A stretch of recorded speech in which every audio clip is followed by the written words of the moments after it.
hizo Dios un zarape bordado con sol, y del cielo un sombrero de charro moldeó. Luego formó las espuelas con lunas y estrellas, y así a mi tierra visió.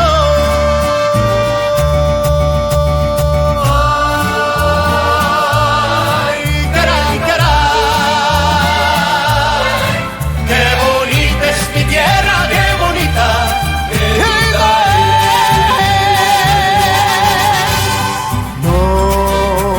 No hay arco iris que pueda igualar el color de mi tierra, su cielo y su mar.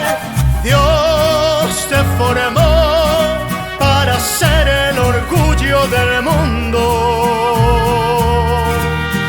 Te dio bendiciones sin